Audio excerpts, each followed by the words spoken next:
Hallelujah, good morning. एक और बार प्रभु ने हम सबों को यह अनुग्रह दिया कि हम मिलकर के प्रभु के वचनों पर मनन कर सकें। इसके लिए प्रभु का धन्यवाद।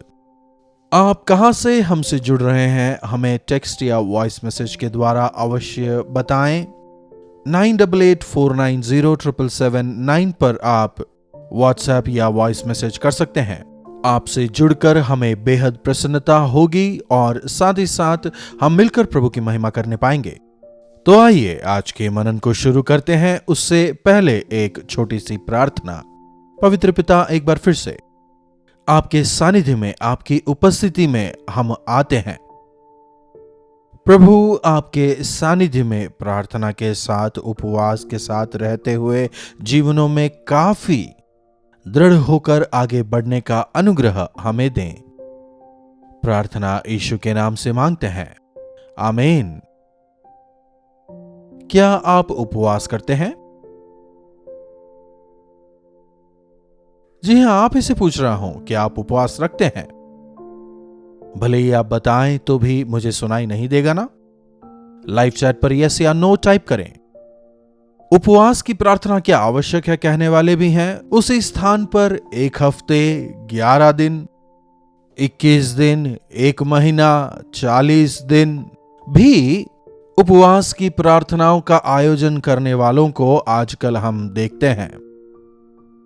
उपवास का मतलब किसी चीज से दूर रहना या भोजन से दूर रहना, भोजन ना करना।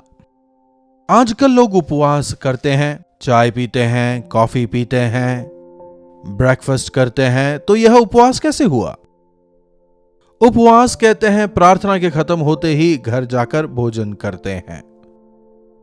सामान्यतः भोजन को डाइजेस्ट होने में करीब 5-6 घंटे लगते हैं। मतलब अगर आप 5-6 घंटे में वापस खाते हैं तो वह उपवास बिल्कुल नहीं है। मतलब एक बार भोजन करने के बाद कम से कम यदि आप 10 घंटे तक भोजन ना करें तो उसे हम एक समय का उपवास कह सकते हैं। एक दिन के उपवास का मतलब पूरे के पूरे 24 घंटे भोजन ना करना है। आजकल के फिजिकल स्ट्रेस की वजह से यह इतना आसान नहीं है, लेकिन पानी पी के फिर भी कर सकते हैं। लेकिन क्यों करना है? उपवास करना क्यों है? क्या आपकी इच्छाओं की पूर्ति के लिए? क्या आपने जो चाहा वो पूरा होने के लिए? या फिर परमेश्वर की इच्छा जानकर उसे पूरा करने के लिए? या फिर प्रभु जो दे रहे हैं उसे लेकर कृतज्ञ होकर जीने के लिए? फर्क कहां आ रहा है? कई लोग प्रार्थना अपनी जरूरतों को, अपनी इच्छाओं को पूरा करने के लिए करते हैं। वास्तविक उपवास परमेश्वर की इच्छा को समझने के लिए, एक संपूर्ण समर्पण के लिए, जो आत्मिक शक्ति चाहिए उसे प्राप्त करने के लिए करने वाला उपवास ही वास्तविक उपवास है। कई लोग भूखे रहते हैं। भूखा रहना अलग है, उपवास अलग है। आपके पास भोजन नहीं है या आप भोजन नहीं कर रहे, वो भूखा रहना है। भोजन खाने के लिए आपके पास है लेकिन आप नहीं खा रहे, वो उपवास है। घर में आटा नहीं है इसलिए यह उपवास है, ऐसा ना कहें, यह भूखा रहना है। उपवास की प्रार्थना की महत्वता को हमें समझना चाहिए। उपवास की प्रार्थना में काफी सामर्थ है। अरे हम तो कितनी बार उपवास रखते हैं लेकिन कुछ भी नहीं होता। हम इतनी बार उपवास करते हैं लेकिन प्रभु तो कोई जवाब नहीं देते, प्रभु तो नहीं सुनते हैं। उपवास का क्या लाभ? उपवास का कोई फायदा नहीं। कई लोग आजकल ऐसा कहते हैं। आप जो प्रार्थना कर रहे हैं, हो सकता है उसका परिणाम आपको आज ही नजर ना आए, लेकिन आपने जो हर एक विनती रखी उसे परमेश्वर सुनते हैं, वे नोट करते हैं। उपयुक्त समय पर, उपयुक्त तरीके से वे आपको अवश्य जवाब देंगे। हम में ऐसा विश्वास नहीं है, इसलिए इमीडिएटली प्रार्थना का जवाब हमें मिलना चाहिए। ऐसी इच्छा रखने की वजह से हम हताश हो जाते हैं। उपवास की प्रार्थना का वे अवश्य जवाब देते हैं। अपने मन को एकाग्रचित रखकर आप प्रभु से विनती करें। यही प्रभु चाहते हैं, ना कि आप भूखा रहें और कुछ मांगें। ज्यादा भोजन भी नशे का कारण होता है ना। इसलिए थोड़े समय भोजन को साइड में रखकर परमेश्वर पर ध्यान दें। बाइबल में दाऊद एक बार 7 दिन उपवास रखकर प्रार्थना करता है। 7 दिन उपवास रखता है। क्यों रखता है जानते हैं? उसका बेटा मर जाता है। बेतशेबा के साथ दाऊद को जो बेटा हुआ था, वह जब बीमार हो जाता है, जब वो मरने पर था, दाऊद अपनी गलती स्वीकारता है और वो पश्चाताप करता है और उसकी चंगाई के लिए 7 दिन उपवास रखकर प्रार्थना करता है। अपने तमाम कार्यों को दरकिनार कर 7 दिन परमेश्वर के सानिध्य में रोते बिलखते उसकी चंगाई के लिए प्रार्थना करता है। 7वें दिन वह बच्चा बच गया। क्या ऐसा सोचते हैं? हमें कई बार ऐसा ही लगता है, प्रार्थना किया इसलिए वो बेटा बच गया, हमने प्रार्थना की इसलिए हमें नौकरी मिली, मैंने प्रार्थना किया इसलिए ही मेरी यह इच्छा पूरी हुई। आपने प्रार्थना किया इसलिए नहीं, लेकिन प्रभु के अनुग्रह और उनकी इच्छा की वजह से। याद रखें, यदि प्रभु की इच्छा नहीं है तो 7 दिन नहीं 70 दिन भी अगर प्रार्थना करें तो शायद हो सकता है आपको कोई जवाब ना मिले। यहां 7वें दिन जब दाऊद अपना सब कुछ छोड़कर दिन रात भूखे प्यासे रहकर प्रार्थना करता है, तो 7वें दिन उसे जवाब क्या मिलता है? बेटा मर गया है। जो वहां के कामगार थे वे आपस में बात करते हैं, बेटा मर गया। बेटे की बीमार अवस्था को देखकर दाऊद सहन नहीं कर पा रहा था, काफी रो रहा था। अब वो मर गया है जानकर उसका क्या होगा? जब कामगार आपस में बात कर रहे थे, दाऊद सुनकर उन्हें बुलाता है, पूछता है क्या हुआ है। वे सच्चाई बताते हैं, बेटा मर चुका है। 7 दिन मैंने प्रार्थना की, क्या प्रभु मेरी प्रार्थना नहीं सुनते? यदि प्रभु होते तो क्या मेरा बेटा मरता? कहां है प्रभु? प्रभु क्या कर रहे हैं? क्यों मेरी प्रार्थना का जवाब नहीं दे रहे? हम शायद ऐसे सवाल करते, लेकिन दाऊद क्या करता है? मर चुका है जानने के साथ उठ के नहाता है, भोजन करता है और प्रभु में आनंदित होता है। कामगार आश्चर्यचकित होते हैं। जब तक बेटा जिंदा था, जब तक वो मरा नहीं था, तो वो रोता है। जब तक वो जिंदा था तब तक तो रोता है, लेकिन मरने के बाद ये आनंद मनाना कौन सी बात हुई? ये घटना कहां पर है, क्या आप जानते हैं? देखिए, दूसरे शमूएल की पुस्तक, समय की कमी की वजह से हम पूरा नहीं पढ़ पाएंगे। देखिए 12वां अध्याय 16वीं आयत से आप इसे पाएंगे। हम 19वीं आयत से पढ़ेंगे। देखिए, अपने कर्मचारियों को आपस में फुसफुसाता देख दाऊद ने जान लिया कि बच्चा मर गया है। तो दाऊद ने अपने कर्मचारियों से पूछा, क्या बच्चा मर गया? उन्होंने कहा, हां मर गया। अब 20वीं आयत पर गौर करिएगा। तब दाऊद भूमि पर से उठा और नहाकर तेल लगाया और उसने वस्त्र बदला। तब यहोवा के भवन में जाकर दंडवत किया, फिर अपने भवन में आया और उसकी आज्ञा पर रोटी परोसी गई और उसने भोजन किया। 7 दिन बच्चे के जीवन के लिए प्रार्थना करता है, पर बच्चा मर जाता है। यह सुनने पर उसे कितना गुस्सा आना चाहिए था, अविश्वास पैदा होना चाहिए था। लेकिन यहां दाऊद जब बच्चा मर गया है जानकर उठता है, नहाता है और परमेश्वर को दंडवत करता है, परमेश्वर को धन्यवाद देता है। भले ही आपने मेरी प्रार्थना सुनी हो या अनसुनी की हो, पर आपको धन्यवाद। जब परमेश्वर हमारी प्रार्थना को सुनते हैं तो हम धन्यवाद देते हैं, लेकिन जब वे नहीं सुनते तो क्या हम धन्यवाद देने पाते हैं? जब आप एग्जाम में पास हो जाते हैं, प्रभु आपका धन्यवाद, हालेलुया। लेकिन यदि आप फेल हो जाएं तो क्या आप प्रभु को धन्यवाद देने पाएंगे? बीमारी ठीक होने पर आप प्रभु को धन्यवाद देते हैं, हालेलुया कहते हैं, लेकिन बीमारी के बीच में भी क्या आप प्रभु को धन्यवाद देने पाएंगे? यही वास्तविक प्रार्थना है, यही वास्तविक उपवास है। आपने कितनी प्रार्थना की यह मुख्य नहीं है। प्रभु की इच्छा को क्या आप स्वीकारने को तैयार हैं? क्या आप प्रभु की इच्छा को अपनाने को तैयार हैं? यह स्वीकार्य जो है आवश्यक है। उपवास हमारी इच्छा को पूरा करने के लिए नहीं है, लेकिन उनकी इच्छा को समझकर उसे ग्रहण करने की सामर्थ्य के लिए हमें उपवास रखना चाहिए। तब वे कर्मचारी उससे पूछते हैं, तूने यह क्या काम किया है? जब तक बच्चा जीवित रहा तब तक तो उपवास करते रोता रहा, परंतु ज्यों ही बच्चा मर गया त्यों ही तो उठकर भोजन करने लगा। दाऊद, यह क्या किया तूने? जब तक बच्चा जिंदा था तब तक तू रोता रहा, उपवास करता रहा, लेकिन मरने के बाद तू उठ रहा है, नहा रहा है, आराधनालय जाकर तू परमेश्वर को दंडवत कर रहा है। यह क्या है दाऊद? दाऊद क्या कहता है जानते हैं? 22वीं आयत, उसने उत्तर दिया कि जब तक बच्चा जीवित रहा तब तक तो मैं यह सोचकर उपवास करता रहा और रोता रहा कि क्या जाने यहोवा मुझ पर ऐसा अनुग्रह करें कि बच्चा जीवित रहे। मैंने अपनी गलती को जानकर पश्चाताप किया, प्रभु से माफी मांगी, इसलिए शायद हो सकता है कि प्रभु मुझ पर अनुग्रह करें, दया कर कर उस बच्चे को जीवन दें, इसलिए उपवास किया। अब जब वो मर गया तो मैं उपवास क्यों करूं? फिर मैं उपवास क्यों करूं? क्या मैं उसे वापस लौटा ला सकता हूं?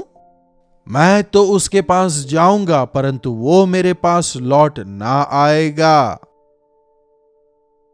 अब रोने का कोई लाभ नहीं। कई बार परमेश्वर जो जवाब देते हैं वो नेगेटिव होते हैं। अब रोने की जरूरत नहीं है, अब इस बच्चे के लिए प्रार्थना करने की जरूरत नहीं। शाऊल जब परमेश्वर के विरुद्ध पाप करता है और जब परमेश्वर उसे छोड़ देते हैं, शमूएल भविष्यवक्ता शाऊल को पसंद करता था, उसने ही शाऊल का अभिषेक किया था, वो उससे प्रेम करता था, इसीलिए वो रोकर जब शाऊल के लिए प्रार्थना करता है, और कितने समय तक तो उसके लिए प्रार्थना करेगा? अब प्रार्थना करने की जरूरत नहीं, क्योंकि तुझे जवाब नहीं मिलेगा। किसी और विषय को लेकर प्रार्थना कर। अपने जीवनों में जरा सोच कर देखें, यदि सालों से प्रभु किसी बात को लेकर जवाब नहीं दे रहे, इसका मतलब क्या वे आपको इंतजार करने कह रहे हैं, या फिर यह मेरी इच्छा नहीं, यह आपको समझा रहे हैं? जैसे ही बच्चा मरता है, दाऊद कहता है, मैं कितना ही रो लूं लेकिन बच्चा तो वापस नहीं आएगा ना। मैं उसके पास जा सकता हूं लेकिन वो मेरे पास नहीं आएगा। मतलब दाऊद में एक आशा है, मेरा बच्चा मर के अब कहां है? वो स्वर्ग में है। मैं परमेश्वर पर विश्वास रखते हुए यदि मरूंगा तो कहां जाऊंगा? स्वर्ग जाऊंगा, वहां मैं हमेशा रहूंगा। मैं उसके पास जा सकता हूं लेकिन वो तो मेरे पास नहीं आ सकता ना। कुछ एक विषयों में जो जवाब परमेश्वर देते हैं काफी विचित्र होते हैं, लेकिन वे सही होते हैं। जिस दिन आप उसे स्वीकारेंगे धन्य हो जाएंगे। एक पैर पर खड़े होकर, जिद्दी होकर मैं इसे हासिल करूंगा ही, ऐसा कहने के बजाय देखें कहीं आपकी प्रार्थना का जवाब मिल तो नहीं गया। यह नहीं मिलेगा, प्रभु ने कह तो नहीं दिया, यह नहीं होने वाला कह तो नहीं दिया। प्रभु ने जवाब दे दिया है, जानकर अब और आंसू ना बहाएं, नहाए धोएं, प्रभु में आनंद मनाएं। अपने जीवन में किसी एक बात को पकड़कर अब तक प्रभु ने मुझे यह नहीं दिया, प्रभु ने नहीं दिया, प्रभु ने नहीं दिया, मैं 7 दिन का उपवास करूंगा, 11 दिन का उपवास करूंगा, 21 दिन का करूंगा, 40 दिन का करूंगा। जिद्दी होने की बजाय प्रभु की इच्छा को ग्रहण कर प्रभु की महिमा के लिए जीवन बिताएं। अपनी विनतियों को हम परमेश्वर के सामने रखें। प्रभु चाहे जवाब जो दें, कभी वे यस कहते हैं, कभी नो कहते हैं, कभी वेट कहते हैं, व्हाटएवर इट इज, परमेश्वर जवाब हमेशा देते हैं। यदि आपके जीवन में ऐसा कुछ है जिसके विषय में आप लंबे अरसे से प्रार्थना कर रहे हैं, प्रभु से पूछें, प्रभु क्या यह आपकी इच्छा है या फिर आपकी इच्छा नहीं है? अपने समय पर आप देंगे, मैं विश्वास करता हूं कहकर प्रभु का धन्यवाद दें। अपने जीवन में आप आनंदित रहने पाएंगे, प्रभु की इच्छा आपके जीवन में पूरी होने पाएगी। प्रार्थना।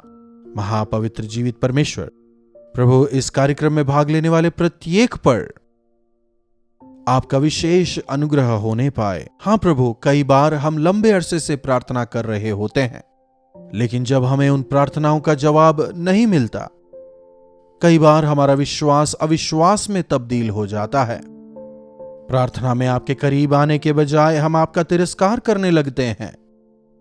प्रभु, होने दें कि हम दाऊद के जीवन से सीखने वाले हो जाएं। अपने आप के लिए हमारी नहीं, लेकिन आपकी इच्छा को ग्रहण करने वाले हो जाएं।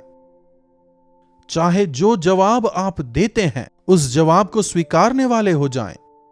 बार बार आपकी इच्छा के विरुद्ध प्रार्थना कर आपको सताने वाले हम ना हों, लेकिन आपकी योजनाएं हमारे लिए भलाई की हैं, यह विश्वास कर उन्हें पूरी तरह ग्रहण कर विश्वास योग्य होकर जीने का अनुग्रह हम में से एक एक को दें। प्रार्थना हम यीशु के नाम से मांगते हैं, आमीन। अब हमारे पिता परमेश्वर का प्रेम, प्रभु यीशु मसीह का अनुग्रह, पवित्र आत्मा की संगति और सहभागिता हमें से हर एक के साथ आज, कल और सर्वदा बनी रहे, आमीन। प्रभु की महिमा हो। अपने प्रार्थना विषयों को आप हमें अवश्य भेजें। हम आपके साथ मिलकर आपके छुटकारे के लिए प्रार्थना करेंगे। हमारे नंबर स्क्रीन पर आपको नजर आ रहे हैं। 9884907779 पर आप व्हाट्सएप, वॉइस मैसेज या टेक्स्ट द्वारा हमसे संपर्क कर सकते हैं। हम अवश्य प्रार्थना करेंगे। प्रभु आप सबों को आशीष दें।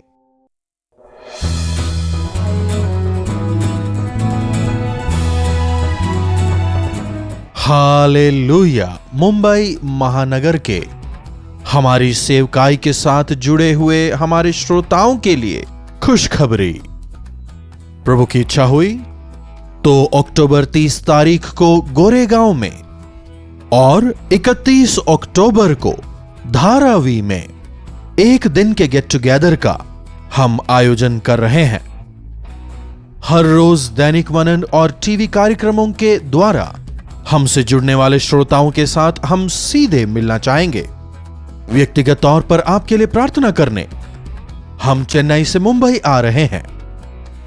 मुंबई में चाहे आप कहीं भी रहते हो, आपकी सुविधा के लिए इस बार हम 2 जगहों पर, गोरेगांव ईस्ट में, वैसे ही सायन धारावी में 2 जगहों पर अक्टूबर 30 और अक्टूबर 31 को शाम के 6 बजे से लेकर 10 बजे तक इस 1 डे मीटिंग का आयोजन हम कर रहे हैं। आइए अपने परिवारजनों को, मित्रों को लेकर के आए, परिवार समेत आए। परमेश्वर महान चमत्कारों को हमारे बीच करेंगे, ऐसे विश्वास के साथ आए। हमारी एक एक समस्या का समाधान प्रभु करेंगे, ऐसी एक आशा के साथ में आप अवश्य आए। हम सब मिलकर प्रभु के महान चमत्कार का अनुभव मिलकर करेंगे। अपने निकटतम स्थान पर आप आ सकते हैं, दोनों जगहों पर आ सकते हैं तो और भी बेहतर होगा। अगर आप अधिक जानकारी चाहते हैं, नीचे दिए गए फोन नंबर्स पर आप व्हाट्सएप कर सकते हैं या फिर 8939393939 पर आप फोन करें। एड्रेस, लिंक्स वगैरह शेयर किए जाएंगे। अगर आप चाहें तो एड्रेस नोट कर सकते हैं। गोरेगांव ईस्ट के वेन्यू की जानकारी, Pragya Bodhini school hall, JP Nagar, behind Sonal apartments, near post office, Goregaon east, Mumbai. October 30 तारीख को शाम 6 बजे से रात 10 बजे तक। अधिक जानकारी के लिए 8939393939 पर संपर्क करें। उसी प्रकार अक्टूबर 31 तारीख को सायन वेन्यू का विवरण, Morning Star English School, Sion, Dharavi, Mumbai. अधिक जानकारी के लिए 9884907779 पर आप व्हाट्सएप या फिर वॉइस मैसेज भेज सकते हैं। आपको अधिक जानकारी दी जाएगी। या फिर 8939393939 नंबर पर आप कॉल करें, जानकारी हासिल कर सकते हैं।